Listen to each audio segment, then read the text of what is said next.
अस्सलामुअलैकुम welcome back to new video. और आज की वीडियो बहुत ही ख़ास होने जा रही है बिकॉज के बहुत टाइम के बाद आज मेरी कोई 28 वीडियो आने वाली है ब्लॉग में, जिस पे आज जाके मैं बताने वाला हूँ आप लोगों को कि किस तरीके से आप मलेशिया आ सकते हैं स्टडीज़ के लिए।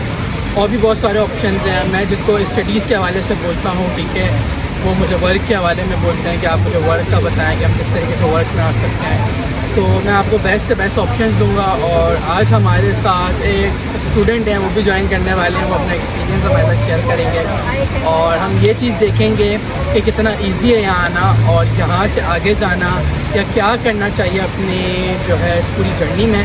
तो अल्हम्दुलिल्लाह मुझे यहाँ पे पूरा 1 साल हो चुका है और अल्हम्दुलिल्लाह मैंने अपनी यहाँ पे 1 ईयर ऑफ स्टडी कंप्लीट कर चुका हूँ। और जैसा आप सबको पता ही है, मैं एज अ कलनरी स्टूडेंट हूँ, तो मैंने अपने साथ स्टडी भी कंप्लीट की, मैंने एक्सप्लोर भी किया और अल्हम्दुलिल्लाह बड़ा अच्छा एक्सपीरियंस था। और अगर मैं बोलूँ ये बात गलत नहीं, तो अगर हम एशिया के अंदर देखें, not in the world, in the Asia, तो मलेशिया के जो एजुकेशन जो नेटवर्क और एजुकेशन सिस्टम जो है वो एशिया के अंदर सेकंड एजुकेशन नेटवर्क में आता है, क्योंकि यहाँ पे बहुत ज़्यादा यूनिवर्सिटीज़ है from America, Australia, UK and बहुत सारी यूनिवर्सिटीज़ इधर उन्होंने अपना कैंपस खोला हुआ है। मीन्स लाइक कि अगर कोई अमेरिका के अंदर यूनिवर्सिटी है तो उन्होंने यहाँ पे यूनिवर्सिटी खोली है। ऑस्ट्रेलिया के अंदर वो आप 1 साल यहाँ स्टडी करें, दैन आप यहाँ से पास पे लेके नेक्स्ट ईयर आप वहाँ जा सकते हैं। और वीज़ा रिक्वायरमेंट भी बहुत ज़्यादा ईजी होते हैं। तो अब हम जो है लेकिन हम जो है थोड़ी देर बाद अपनी चेंज करेंगे, ऊपर भी जाएंगे उधर भी जाएंगे, थोड़ा सा एक्सप्लोर भी करेंगे, तो अच्छा।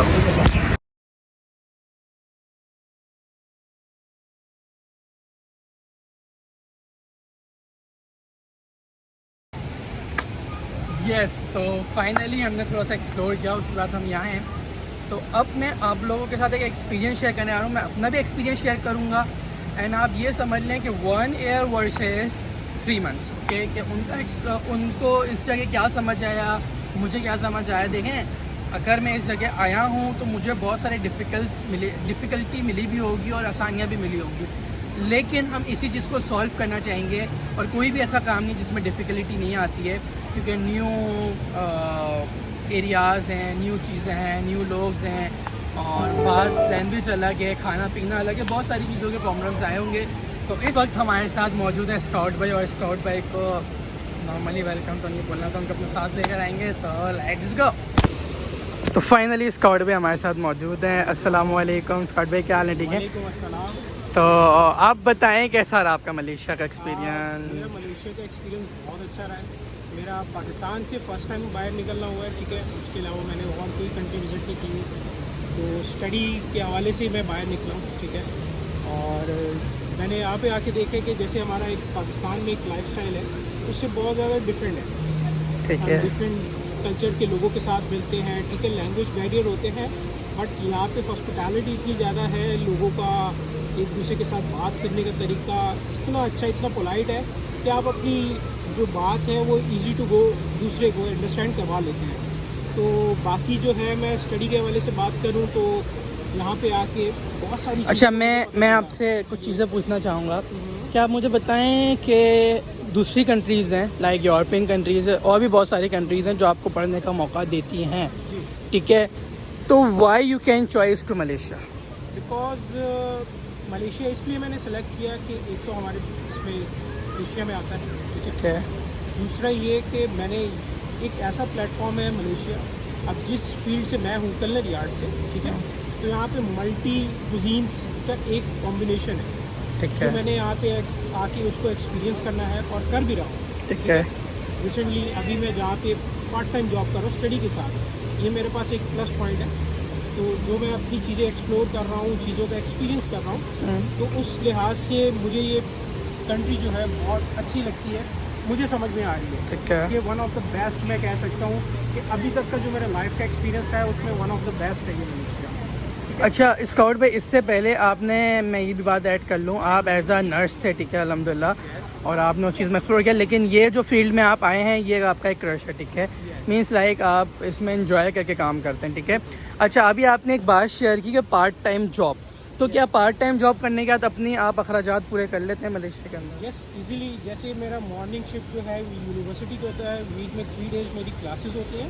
अदरवाइज़ मैं क्लासेस अटेंड करने के बाद इवनिंग शिफ्ट में रेस्टोरेंट में चला जाता हूँ जहाँ पे मैं अपनी जॉब करता हूँ, ठीक है। और जो मेरे डेज नहीं होते तो उस दिन मैं फुल टाइम भी करता हूँ।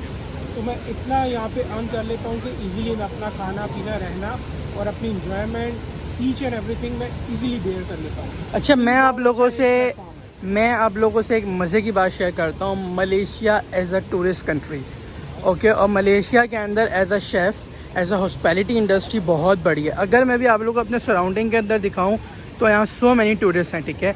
और यहाँ पे वीडियो बनाने का मकसद यही है कि यहाँ आपको हर कंट्री, हर दुनिया, हर नस्ल, हर ज़बान, हर मज़हब के लोग आपको नज़र आएंगे।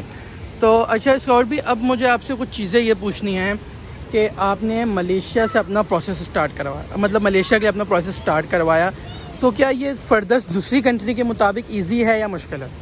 देखिए, मलेशिया में जैसे मेरा रब्ता सबसे पहले आपसे हुआ, ठीक है, तो मुझे बहुत सारी चीज़ें आपने गाइड की, तो मुझे लगा कि वन ऑफ द ईजीएस्ट वे है मलेशिया में अप्लाई करने के लिए for student visa. Work permit के लिए भी लोग यहाँ पे आते हैं, कुछ मेरे ऐसे जानने वाले लोग हैं जो यहाँ पे वर्क परमिट पे आए हुए हैं, काम भी करते हैं। तो बट स्टूडेंट वीज़ा मुझे अप्लाई करने में कोई मुश्किल, कोई भी इस तरह का मुझे प्रॉब्लम फेस नहीं करना पड़ा। जो इनका इमिग्रेशन का प्रोसेस होता है, यूनिवर्सिटी में एडमिशन, फ़ी की सबमिशन वगैरह, ईच एंड एवरीथिंग मेरे लिए बहुत एक ईजी प्लेटफॉर्म था। मतलब बहुत आसानी से मैंने सारी चीज़ें कर ली। अच्छा, यहाँ पे मलेशिया के अंदर सबसे बड़ी मज़े की बात ये कि पहले आपकी वीज़ा लगती है, उसके बाद अपनी आप ट्यूशन फ़ी पे करते हो, ओके। और यहाँ पे मुझे दूसरी कंट्रीज़ का इतना आइडिया नहीं है, मैं झूठ क्यों बोलूँ कि नेपाल या बांग्लादेश का, वहाँ के हो सकते हैं कुछ फर्दर न्यू रिक्वायरमेंट्स हैं। क्योंकि अब कुछ दिनों पहले मेरे से एक स्टूडेंट की मुलाकात हुई थी। उस स्टूडेंट ने मुझसे ये बात शेयर की कि बांग्लादेश के लिए वीज़ा लेना एज ए इंटरव्यू बेस हो चुका है, इंटरव्यू देंगे तो वीज़ा मिलेगा। अच्छा, तो मज़े की बात यह है कि यहाँ पे जो पाकिस्तानियों पहले अपना वीज़ा ग्रांट करते हैं, उसके बाद यहाँ स्टूडेंट वीज़ा लेते हैं और वो यहाँ आते हैं। अच्छा, उसके अलावा जो है स्काउट भाई का यहाँ पे बहुत अच्छा लाइफ चल रहा है, ठीक है। अच्छा स्काउट भी, मुझे गौर एक बात बताएं, मैंने आपका प्रोसेस करवाया और सारी चीज़ें करवाई, ठीक है, और आप यहाँ तक आएँ और अल्हम्दुलिल्लाह मैं आपसे मीटअप भी करता रहता हूँ, मिलते भी, एंजॉय भी करते हैं। आप मुझे बताएं, आपके स्टूडेंट वीज़े पे आपको ऐसी, देखिए सबसे पहली बात तो है स्टूडेंट वीज़ा दुनिया में किसी भी कंट्री का हो, इट्स सो पावरफुल, ठीक है। और आपके बीच में और एक वर्क परमिट के बीच में 2 चीज़ों का डिफरेंट है। एक डिफरेंट ये है कि आप एज अ स्टूडेंट है और वो वर्किंग है।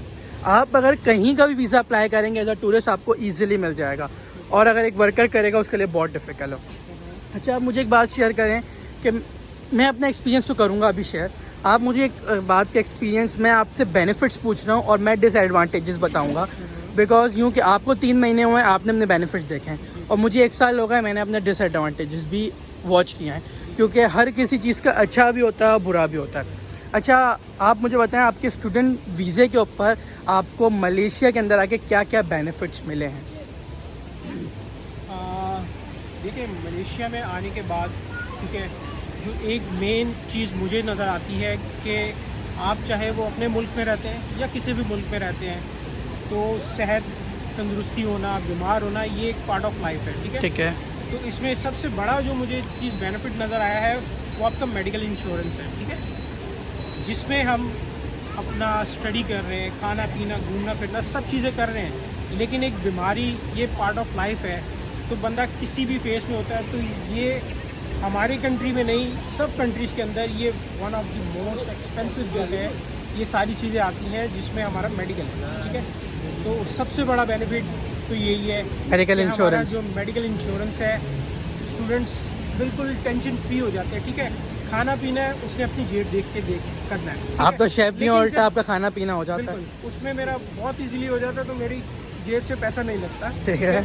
तो बाकी बीमार होना वो आपकी जेब नहीं देखती, ठीक है। जब आप बीमार होते हैं, अल्लाह ना करे कोई बहुत ज़्यादा बीमार हो, लेकिन बीमारी और सेहत तंदुरुस्ती सबके साथ है, तो ये अच्छा खासा बंदे को हिला के रख देता है, ठीक है। तो मुझे लगता है कि one of the best benefit है ना, वो मेडिकल इंश्योरेंस का है। अच्छा, स्कॉट भाई ने आपको एक बेनिफिट बताया, और बकाया 2 बेनिफिट्स मैं आपको बताता हूँ। किसी भी कंट्री के अंदर आना सबसे बड़ा इशू होता है कि आप पैसे कैसे रखेंगे, ठीक है। तो यहाँ बैंक्स बैंक अकाउंट का एक बहुत अच्छा बेनिफिट जो स्टूडेंट्स को मिलता है, वो बहुत इजीली ओपन होता है, क्योंकि मलेशिया के अंदर आप कहीं भी जाते हो तो आप ऑनलाइन पेमेंट करते हो। ओके, अच्छा, उसके बाद आता है ट्रांसपोर्ट कार्ड। एक स्टूडेंट का बनता है ट्रांसपोर्ट कार्ड, जो मैं आप लोगों को हर अपनी वीडियोस पे दिखाता हूँ।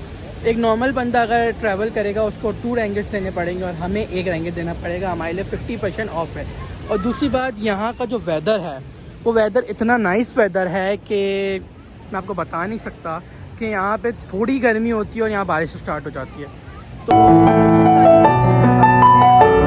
साथ एक दूसरे प्रोसेस एक्सप्लोर करता हूँ और आपको उसके बाद में अपने डिसएडवांटेजेस बताता हूँ और प्रोसेस बताता हूँ कि किस तरीके से आप मलेशिया आ सकते हैं। तो लेट्स गो।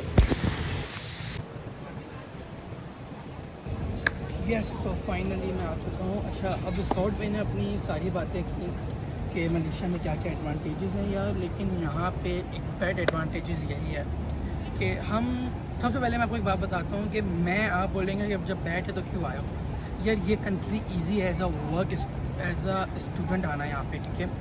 आप एज अ स्टूडेंट यहाँ पे आ सकते हैं। स्टूडेंट आने के बाद यहाँ पे जब आपके पासपोर्ट पे स्टूडेंट वीज़ा लगता है, दैन आप यहाँ से थाईलैंड जा सकते हो, वियतनाम जा सकते हो, कंबोडिया जा सकते हो, श्रीलंका जा सकते हो। बहुत सारी कंट्रीज़ हैं जो आपके लिए अपॉर्चुनिटी खुली है।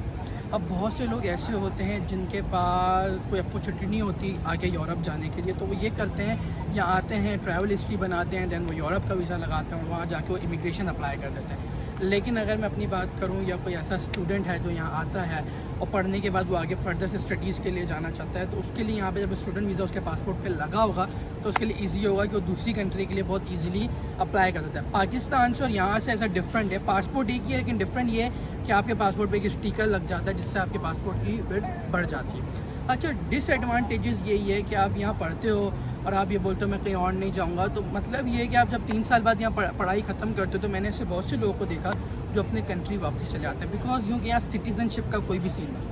अगर कोई ये सोच के आता है कि हम यहाँ सेटलमेंट होंगे, तो सेटलमेंट वो कंट्री में हो ही जाती है जहाँ आपको सिटीज़नशिप मिलती है। सिटीज़नशिप का मतलब ये होता है कि आप पहले पढ़ते हो, पढ़ने के बाद आपको एक यहाँ का कार्ड दे देते हैं जिस पर आप लाइसेंस करते हो, not a work permit. Work permit is a different thing. अगर आपको वर्क परमिट में आना है तो आप स्टूडेंट वीज़ा पे आओगे क्यों, तो आप जो है पहले कार्ड लेते हो, सेटलमेंट। तो यूरोप एक बहुत बड़ा अच्छा ऑप्शन होता है। अच्छा, दूसरी बात ये है कि यहाँ पे खाने पीने का एक बहुत ही जो है नॉर्मल मसला है, क्योंकि यहाँ पे पाकिस्तानी फ़ूड बहुत एक्सपेंसिव मिलते हैं और यहाँ आपको हर जगह जो है साउथ इंडियन फ़ूड मिलेंगे, और south Indian food is a difficult from Pakistan. वहाँ के खाने और यहाँ के खाने में बहुत आसमान ज़मीन का फ़र्क है। तो अच्छा, सीन ये है कि मलेशिया आना एक बहुत ईजी है as for the other country, not easy, मतलब दूसरी कंट्री एक बहुत टफ है, ये कंट्री बहुत टफ है। बिकॉज क्योंकि अदर कंट्रीज़ में आपको ये होता है कि आप अपनी पहले पूरी पेमेंट करते हो, आप एडमिशन लेते हो और बहुत सारे फर्दर्स होते हैं, फिर जाके आप अपनी ट्यूशन फी देते हो, उसके बाद आपकी एडमिशन होती है। लेकिन मलेशिया के अंदर सीन ये होता है कि अपने डॉक्यूमेंट्स देते हैं आप, ठीक है। डॉक्यूमेंट्स देने के बाद वो यूनिवर्सिटीज़ जाते हैं, वेरीफाई होते हैं, वेरीफाई होने के बाद आपको ऑफर लेटर आता है। ऑफर लेटर के बाद जो आपकी फ़ी होती है उसमें से पहले आपको इमिग्रेशन फ़ी भरनी पड़ती है। आपका ऑनलाइन पोर्टल ऑन होता है, ऑनलाइन पोर्टल ऑन होने के बाद अपना पासपोर्ट नंबर वहाँ डालते हैं, फिर आपका 5% से स्टार्ट होता है पेमेंट, फिर 50% पे आपका ऑनलाइन इमिग्रेशन हो जाता है, 35% पे आपको इमिग्रेशन की तरफ से एक मैसेज जाता है कि अभी आप ऐसा मलेशिया में पढ़ सकते हैं। उसके बाद जाके आपका एक लेटर आता है 70% पे, जिससे आप बोलते हैं वीज़ा अप्रूवल लेटर। तो पहले यहाँ पे वीज़ा प्रूफ होता है, दैन अपनी आप ट्यूशन फ़ी भरते हो और दैन यहाँ आते हो। और बैंक स्टेटमेंट के भी बहुत सारे सीन हैं और भी बहुत सारी सीन्स हैं। बैचलर्स डिग्रीज़ हैं, मास्टर डिग्रीज़ हैं। बैचलर्स एंड मास्टर्स डिग्रीज़ में अपने साथ इंडिपेंडेंट को भी ला सकते हैं। इंडिपेंडेंट का मतलब ये होता है अगर अपने पेरेंट्स को लाना चाहते हैं तो अपने पेरेंट्स को ला सकते हैं, कोई 1 या 2 को। और अगर कोई शादीशुदा है जो बैचलर्स करना चाहता है, बैचलर्स ला सकते हैं। लेकिन स्टडी के बीच में ज़्यादा गैप नहीं होना चाहिए। अगर गैप होगा तो उसमें आप अपना जो है प्रोसेस बताएंगे कि आपने इतने टाइम में क्या किया। अच्छा, तो अगर आप लोगों को इस चीज़ के लिए कोई फर्दर्स इन्फॉर्मेशन चाहिए या फर्दर्स कोई जो है ना नॉलेज चाहिए, तो मैं आप लोगों को अपने डिस्क्रिप्शन के अंदर अपना इंस्टाग्राम दूंगा। इंशाल्लाह आप मुझसे इंस्टाग्राम में जो है रब्ता कर सकते हैं और जो बेस्ट होगा इंशाल्लाह आपके लिए वो किया जाएगा। हमारे पास बेइंतहा ज़्यादा यूनिवर्सिटीज़ हैं, कॉलेजेस हैं। अच्छा, मज़े की बात ये कि बैचलर्स डिग्रीज़ भी हैं, मास्टर्स डिग्रीज़ भी हैं और डिप्लोमा प्रोग्राम्स भी हैं। लेकिन डिप्लोमा प्रोग्राम्स करने का वैसे कोई ज़्यादा बेनिफिट नहीं है, लेकिन आपको अगर आना है तो अगर आप पैसे खर्च कर रहे हैं तो आपको बैचलर्स आना चाहिए। और देन आपके पास एक अच्छी अपॉर्चुनिटी, मैंने जैसे थोड़ी देर पहले बताया कि बहुत सी ऐसी यूनिवर्सिटीज़ हैं US, कनाडा और ऑस्ट्रेलिया के अंदर है, तो आप उससे भी आगे अपनी पाथवे ले सकते हैं। तो आप लोगों को अगर मेरी वीडियो अच्छी लगी तो लाइक करिएगा, सब्सक्राइब करिएगा एंड शेयर करिएगा। Thank you so much for watching, love you, Allah हाफ़िज़। यस, तो मैंने अपनी वीडियो ख़त्म कर दी, लेकिन एक बार वापसी थैंक यू आप लोगों के लिए कि आप लोगों ने मुझे बहुत ज़्यादा सपोर्ट किया और अल्हम्दुलिल्लाह मेरा 1K से ऊपर जा चुका है। और आप सबके प्यार के लिए, आप सबके सपोर्ट के लिए बहुत ज़्यादा थैंक यू। अभी और भी प्यार करिएगा, और भी सब्सक्राइब, और भी लाइक, और भी शेयर, और आप लोगों के लिए मैं अच्छी वीडियोज़ बनाता रहूँगा। Thank you so much and God bless you.